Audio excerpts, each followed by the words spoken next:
Levántate Temprano presenta el comentario bíblico. Bueno, aquí tenemos el comentario bíblico de hoy. Bueno, Alexis, y la semana pasada estuvimos hablando acerca del silencio de Dios y continuamos con este interesante tema, el silencio de Dios. ¿Cuáles son las causas de ese silencio que todos de alguna manera hemos experimentado? Amén. Es bueno que nosotros veamos que esta es una experiencia por la cual todo cristiano pasa, en la cual Dios se oculta de nuestras oraciones, y vimos que es normal. Encontramos en las Escrituras testimonio de ello. Por ejemplo, siervos de Dios como el rey David clamó una vez en el Salmo 22, versículo 2, lo siguiente: Dios mío, clamo de día y no respondes, y de noche y no hay para mí reposo. Él clamaba ante una situación que tenía particular y Dios no le respondía. Entonces nos pusimos a averiguar en las Escrituras las razones por las cuales Dios muchas veces se oculta, Dios muchas veces hace silencio. Y vimos tres, básicamente. Hemos visto dos de las tres. En primer lugar, Dios se oculta, mantiene silencio por nuestro pecado. Dios no responde al que tiene una vida de pecado. Debemos vivir en santidad y limpieza. Dios no escucha a los pecadores. La otra razón que vimos es que Dios muchas veces no nos responde porque Él quiere que hagamos ajustes en nuestras vidas para entonces otorgarnos eso que le hemos pedido. Como una medida de corrección. De corrección. O sea, debemos entender que Dios está interesado en que nosotros nos parezcamos a Jesucristo. Y hay situaciones que deben ser arregladas en nuestras vidas para entonces nosotros podamos obtener el amén de Dios, el sí concedido. Y vimos que esa es una condición importante en nuestra vida. Eso busca nuestro crecimiento. Y de la única manera que el hombre puede agradar a Dios es por medio de la fe en Cristo. Amén. Por eso dice Hebreos 11 que sin fe es imposible agradar a Dios. Exacto. Ahora, esa fe no es algo que usted la compra en el colmado. Esa fe es un don de Dios. Amén. La Amén. fe es don de Dios, y por tanto el hombre cuando abraza esa fe, por medio de esa fe puede agradar a Dios y hacer su voluntad. Sí, y es necesario esa parte.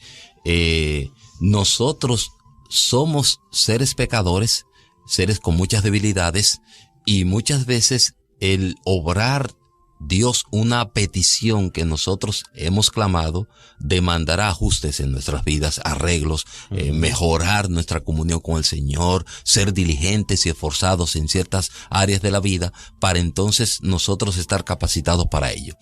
Hoy vamos a ver la tercera y última razón por la cual Dios hace silencio en medio nuestro, y es que Dios está obrando secretamente, preparando el escenario para responder de la mejor manera a nuestras oraciones. ¿Y cuál es ese escenario? Su gloria y el bien de su pueblo. O sea, muchas veces nosotros estamos pidiendo: Señor, respóndeme ante esta petición que te he hecho continuamente, que llevo meses, años, y Dios no la responde.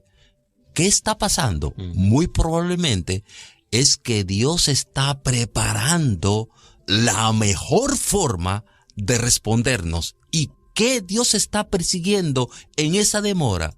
Que su nombre sea glorificado y que su pueblo sea bendecido, que nosotros seamos bendecidos.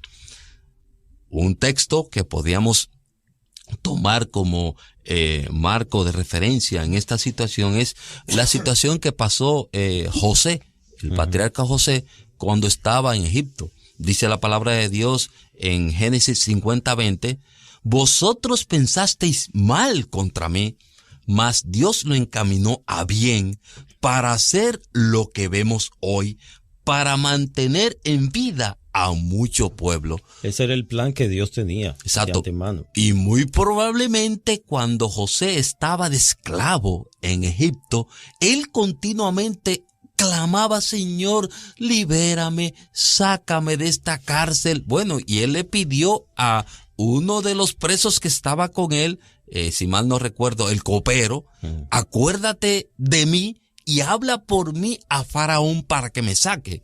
Pero fíjate cuántos pensamientos no habrán pasado por la mente de José cuando estaba en una cisterna o estaba padeciendo o siendo vendido por sus propios hermanos. O sea, es muy duro esto. Exacto. Pero esto era parte del engranaje, del plan de Dios, del cronograma que Dios ya tenía planeado con José. Exacto. Dios, y bueno, y ahí responde muchas de las razones que hemos dado. Por ejemplo, José fue en ese tiempo de esclavitud, él en cierta medida aprendió lo que es la obediencia, el estar sujeto a autoridad, porque eso lo capacitó para entonces ser el número 2 en Egipto. Había una área en medio de la aflicción de la esclavitud en la cual José se especializó. Y fíjate que Dios iba formando un líder, un líder, porque a veces nosotros pensamos que el líder se forma en un seminario.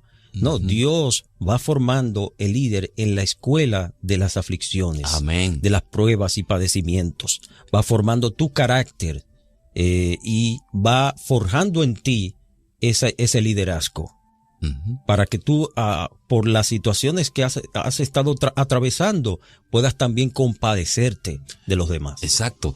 Y el hecho también responde al hecho de que Dios está preparando el escenario para responder de una manera mucho más excelente esa petición que hemos hecho, la cual perseguirá su gloria y el bien de su pueblo. Esa aflicción que José pasó, que lo entrenó para ser el número 2, fue la puerta que Dios preparó para mantener con vida a mucho pueblo, al linaje de Dios, del pueblo de Dios, en medio de la hambruna que iba a pasar en un futuro. O sea, muchas veces Dios retarda una petición preparando el escenario. Otro texto muy bueno en ese sentido es Efesios capítulo 3, versículo 20 al 21, que dice lo siguiente: y aquel que es poderoso para hacer todas las cosas mucho más abundantemente de lo que pedimos o entendemos, según el poder que actúa en nosotros, a Él sea la gloria en la iglesia en Cristo Jesús, por todas las edades, por los siglos de los siglos. Amén. Amén. Dios está preparando, amado hermano, la forma en que Él va a ser más glorificado y tú vas a ser mejor bendecido en ese tiempo de silencio, de tal manera que cuando Dios diga el amén a ese tiempo que tú llevas orando, clamando, ayunando, cuando Dios responda, tú vas a coincidir con Él en la siguiente declaración: en verdad fue lo mejor el haber esperado. Ahora, ¿qué debo yo hacer cuando veo que la respuesta de Dios no llega en el momento que yo quiero? Bueno, vivir en santidad, porque puede ser que haya sido por causa del pecado. Ser pacientes, porque puede ser que Dios está trabajando con un área en mi vida. Y confiar en que esa demora, a la larga, a la postre, va a ser para bien. Y que no suceda. Suponte que la respuesta de Dios está a ley de 5 o 10 oraciones más que yo haga en ese sentido y yo me haya cansado. Como aquel rey que le dijeron golpea la tierra y la golpeó solamente 3 veces. Exactamente. Y se detuvo y le dice el profeta indignado: ¿pero por qué no seguiste? Sí. Si tú hubieses seguido, esa nación que ha sido tu aflicción no hubiese existido. O sea, debemos ser persistentes, exacto, constantes, no desesperarnos, ser pacientes, porque imagínate que la respuesta venga a la 3ª vez y yo abandone. En el cielo, muchos nos pondremos la mano en la cabeza al decir: oye, ¿por qué no seguí? Porque Dios siempre está presto en responder. Ahora, la parte nuestra es trabajar en nuestro carácter, vivir en santidad y ser pacientes, confiando en que esa demora a la larga va a ser para la gloria de Dios y para nuestro bienestar. Amén. Bueno, hasta aquí nuestro comentario bíblico, continuando con el tema del silencio de Dios. Hoy vimos una de las causas de ese silencio y es porque Dios en ocasiones pues demora para cumplir su propósito, porque tiene un plan mejor para nosotros.